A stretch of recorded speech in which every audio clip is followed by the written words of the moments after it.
Hi, my name's Tanya, and this is my journey. This is T's journey. Don't forget to like, subscribe, and ring that bell notification. I want to thank everyone for the condolence and the prayers. I really, really appreciate it. I'm up at the lake, as you can see, because we sent my sister home on a homecoming service on Friday that just passed. This is Sunday, so I came up here to attend that, and also I have an appointment with a client. So I'm dealing with that too. So I'm up at the lake. So I'm coming to you because today I want to talk about actually real estate in the state of the economy. I did have another video I was going to post of Rick and I skating, but I decided to put, one, I haven't finished editing it, and two, I decided I wanted to sit down and talk about real estate in the state of the economy. As you know, the economy is shifting. I'm going to say that. And I've been in real estate since 1995 and have seen several markets, the up and down of the markets. So I wanted to talk to you about the market and how you can get in and take advantage of the market, and always looking for the shifting and of the markets, the different markets, because you can make money in all markets. People used to ask me when I was when I real estate, they said, which market do you like? I said, I like all markets, because you have to shift with the market instead of staying still.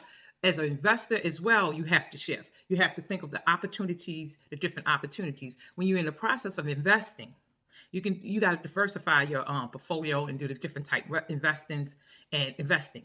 But the first thing, like I said, the economy is shifting. The first thing I want to talk about, buying your home. If you're buying your home to live in this market, there's a lot of the rates are fluctuating. They up more than what it was a year ago, but they're back down. You can get, I think they're back down to 4%, even as low as 4%.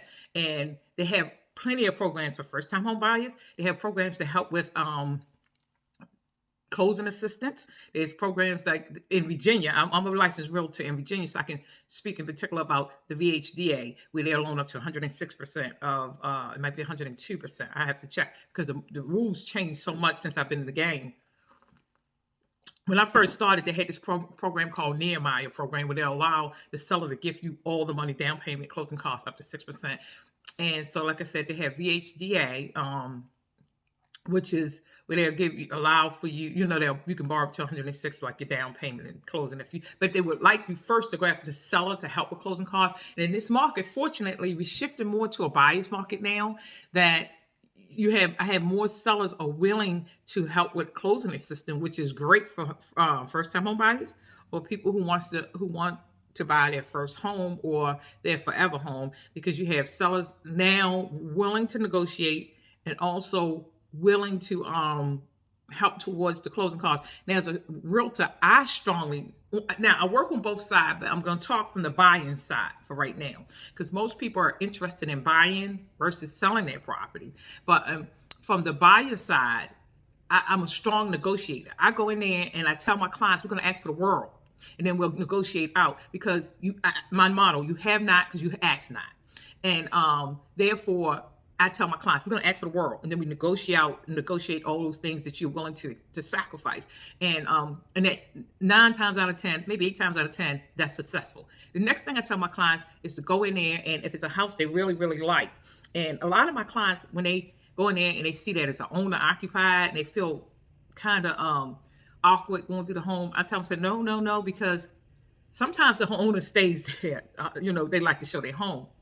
I tell my clients to, if they like the home, to really connect with the sellers, because the seller will remember them and will take their offers sometimes over a better offer. Done it, been there, happened several times with my clients. We had people call me back and said, the agent says to me, your client was not your offer was not the best or the strongest, but my client insists on going with your offer. Not only that, sometimes I ask my clients to write a personal letter about themselves, a heartfelt letter. And like I said, there's programs, and I can't stress this enough. I have a lot of lenders will actually go with credit scores as low as 580, and you can get, like I said, and there's down payment assistance, closing cost assistance. They're really getting very aggressive. Like, when I came in 95, I was a foreclosure specialist. I sold a lot of foreclosures because it was a downward market then too, a lot of foreclosure. I was a HUD and VA foreclosure specialist, and I learned all the programs to get people in there with no money, and the negotiation skills. I had to be real on that too. So for a first-time buyer or a new buyer, this is the opportune time. And like I said, if you are in Virginia area and you're looking, even if you're not in Virginia and you're looking, just you can either comment below or you can contact me. My contact will be in the bio, or email me at my real estate website, which is www.lgnow.com. I might put it up there as well. But as I was saying, I can even if you're not in the Virginia area, I do have partners all around the United States that I can help connect you with. This is a strong negotiator as I am. Now I want to go on to an investment part of it. Now the investment part, I'm telling people, get your money ready because you're going to be able to get good deals. But apart from that, like I said, there's certain, it depends on what kind of investment you want to do. Some people, I do a diverse of investment. I do have long-term investments, rentals, and then I have not short-term, but long-term, and then short-term rentals. Now this is my first one I'm in now. Mid-term rentals, and then you have the fix up and flip, or the wholesale level. Now we're going to start off first with the easy ones, where the wholesale. The wholesale, you don't need any of your money. That's where you come in and you find great deals, negotiate with the sellers. So when you negotiate with the seller, you might negotiate $100,000 and the house is worth $250,000, and the seller takes that as is, and you say, hey, I want to sign a contract though, and you give them maybe $100 to show them that you serious, or some money if you want to as an earnest deposit. But you give them a condition that is based on your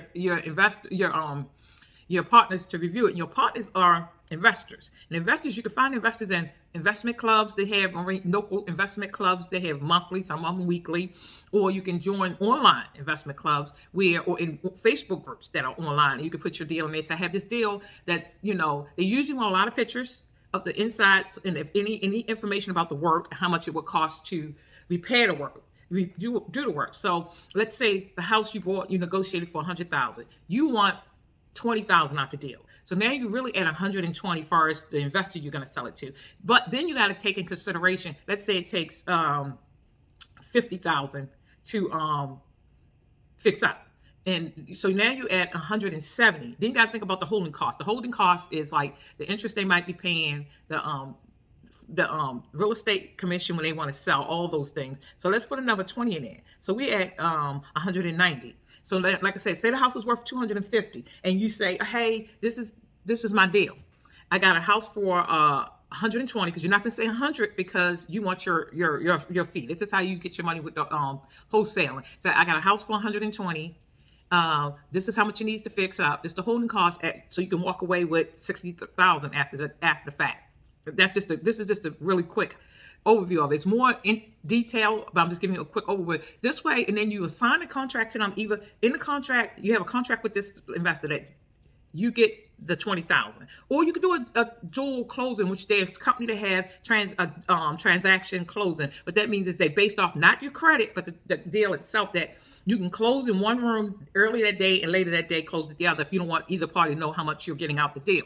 But that's the one way of doing it with no money. Then you have the fix and flip, where you might be buying it at a discount rate and then you want to fix it and flip it, get out of it quick. Now in this market, you can do it, but you got to make sure you're getting a good deal, and you have to really move quickly. Now with the fix and flip, you got to find sellers the best way to find sellers for the fix and flip in the wholesale, any investment really, is those that are desperate to get out or looking. You can do a mailing campaign where you say, hey, I buy houses, or things like that. I know you've seen the signs around. Well, that's what that come from. People looking for people who are looking to get out their home quickly or want to get out and don't want to go through the unconventional way. Then the next one is land. I have land as well. I buy land. You can flip land, or you can, with these short terms, you put a tenter on there. What that is, it's like Airbnb, but in the tent form, where you can rent out if you're buying a whole lot of land, you could do like a camping thing, where you can charge per night and do a tenter, where they actually come out there and put up a tent for you, a luxury tent. There's a company called Tenter. I'll link it in the bio below if I can. But it's called Tenter, and they will come out and put up the tent and everything. You can rent it out, or you can do RVs, or you could do it depends on how much land. A lot of people, there's money to be made in. I like the I'm going to say modular home parks. We're not going to say trailer parks, but modular home parks, because you're renting out the plot of land, a little piece of land, not the modular trailers themselves, but you're saying, hey, for 250, depending on, or 350, which you're off and on. In Chantilly, Virginia, they have a trailer park. Well, I'm gonna say module park. That their monthly fee for their lot is like $1,400 a month. 1,400. That's a okay. 1,400 a month. At any rate, for each plot now, and it is full, so you could do that, and or you could just put a home in there and rent it out. Like I said, so land is a good thing. Now I do short-term rentals too, which this is the first one I'm in. It's the first one I'm doing. And short-term rentals, again, it's the same with investment, finding properties that fit in the bill, but you gotta look at it in when you're doing those properties. You gotta do them in two things. Well, I always tell people to have an exit strategy in case any of your strategies don't work. So the exit strategy, so with a short-term rental, you got to look in terms of long-term too. So you got to say, okay, is this worth me purchasing or going forth with it? If it can rent, if it's on short term, it rents for this per night. But then if I can't get it rented on short term enough for me to make sense, long term, what is the rents going for to make up for that cost? So you got to think of those things when you're doing short-term rentals. And you can do the short-term rentals by buying, and you can also rent. My ex-daughter-in-law did this. She actually had 2 units that she rented.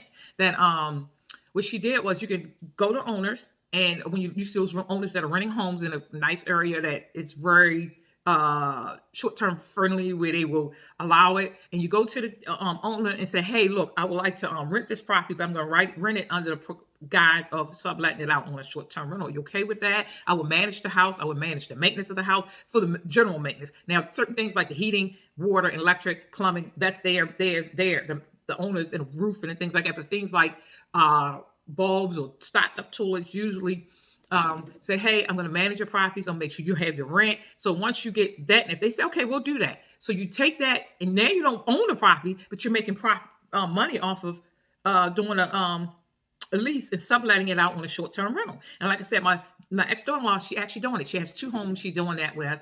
And then you have with the you have midterm rentals. And now midterm rentals, people ask me, what is that? Midterm rentals is like renting out to nurses, doctors, professionals who's coming in the area,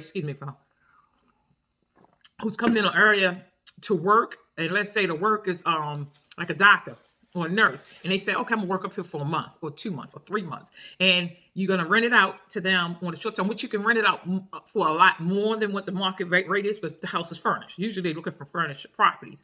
The house is furnished, and it's just like the short term rental, but midterm. And I tell people to keep an eye on that. What you can do is say, hey, part of the conditions if you're doing midterm, that a maid has to come in every 2 weeks to do a clean. And what you're actually doing is a spot, to make sure they spot clean or an inspection. And so there's midterm rentals. And then we have what we call, where you can do the rooming. I've known some people who took 55 and plus and rented out a house and rented out rooms to 55 and plus folks, or people of older generation, and who really don't want what a home ownership headache, and they're just looking for a comfortable place to live in, a nice place. You can do a like I have a rental in Roanoke, but it's a long term. But I was considering when I first bought it, it's a 4 bedrooms, could be 5, 2 baths. So I was considering doing that for each room. But you also got to always check your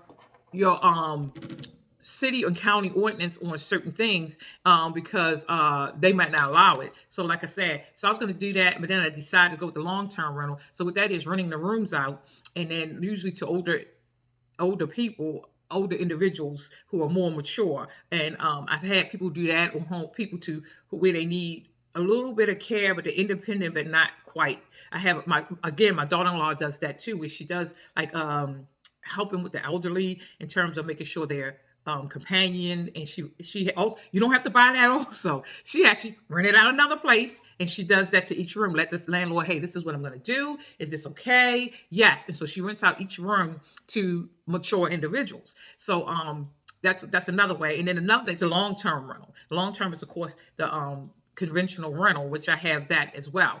Now, it's a lot of places people ask me, how can you find these places? How to get these things? There's several ways. You can go online for the auctions. They have auctions for the bank. You can do tax sales, which go into each state have their difference in the tax sales. And let me tell you about the tax sales. Most states in the United States are tax lien state. There are very few tax deed state. Virginia's one. I guess I could look it up and find out. I used to know, but I really invest in Virginia and nowhere else. But Virginia's one tax deed, but they're taxing the difference between tax deed and tax lien. Tax lien, you get an interest on your money when you per month over the time that they hold the money. They're holding the money because the owners can redeem their property up to a certain point. Some of them is 12, 18 months or 24 months. Different states, you have to find out what the different requirements are. And then they offer different interest rate, like 16. I did West Virginia before. I bought 2 in there, but then they redeemed it at the last minute. But Virginia is a tax deed state, and what that means is when you bought it, you own it. It's no redemption period. It's none. Once you go, because you can get behind your tax in Virginia for years, and they'll keep on trying to help you come up with a solution. I hope you come up with a solution to bring your tax up to date. And so they'll give you years before they foreclose. So when they finally take the property and put it on a tax sale, they have given you years before you fell behind. But that's why it's a tax deed. So once you go through the auction, it's done. Now, I have done the online one. Since COVID, a lot of the jurisdictions went online. Some of them are still live. I like going inside the courthouse because everybody can't make that. And not only that, when you're in the tax sales, if the room is full or not, but at any rate, as they bidding on these things, as you get closer to the end, people bid it out. And so there's more properties where the auctioneer was give the price. They start off usually with tax or assessed value. Now, I've been to them where they start off at the assessed value, no matter what's old. They start off at the assessed value. And the couple of ones I went to, they started off at the assessed value. But then when they don't get that offer, they keep going down, down, down. And then when they don't get any offer, they'll come out and say, was anybody interested in the property I got on the tax sale in Front Row? When they kept on, no one answered. They said, anybody interested? I said, hey. And they said, make an offer. I started the bid off at $100. They took it, but it started getting bidded up. But I end up getting it for, I think, $1,200. Well, really less because they add $250 for like titling and stuff like that, and some fees. But I wind up getting it for $1,200. But like I said, but as you wait so when you go live in, they will drop it. Now, I found online, they will drop it, but it has to come close to the end of the time, because they give you a couple of days to bid it online. So when it comes closer to the time that it's due to end and no one bid it on it, I see them drop. I've seen properties drop down to $500, $700. Then you start bidding them, but they bid them back up. So that's why I said I like, and it's more people can reach it. But I do like the auctions. The tax sale. But also there's auction sites. There's you can go to banks and ask for their list of foreclosures, or you can partner with your friendly realtor to help you to look for distressed homes. Such as myself. Again, I'll put my information, my website, and my email in a link, either link below or up here in the description. But like I said, so I just want to come to you about some information about real estate and what's out there. And there's a lot of funding for investors too. I'm getting a lot of information. A lot of lenders for investors coming at me like, hey, we got this. There's still money out there that they're willing to give, but in they lessening some of their requirements. So to get people out there back in the market. So take advantage of that. If you have any questions, comment below or contact me at either my website or my email. I'm going to put up there. I'm going to put 2 emails up there. One for my retail real estate as a realtor, and one for my investment realtor. But again, till the next time, this is T's Journey. Don't forget to like, subscribe, and ring that bell notification.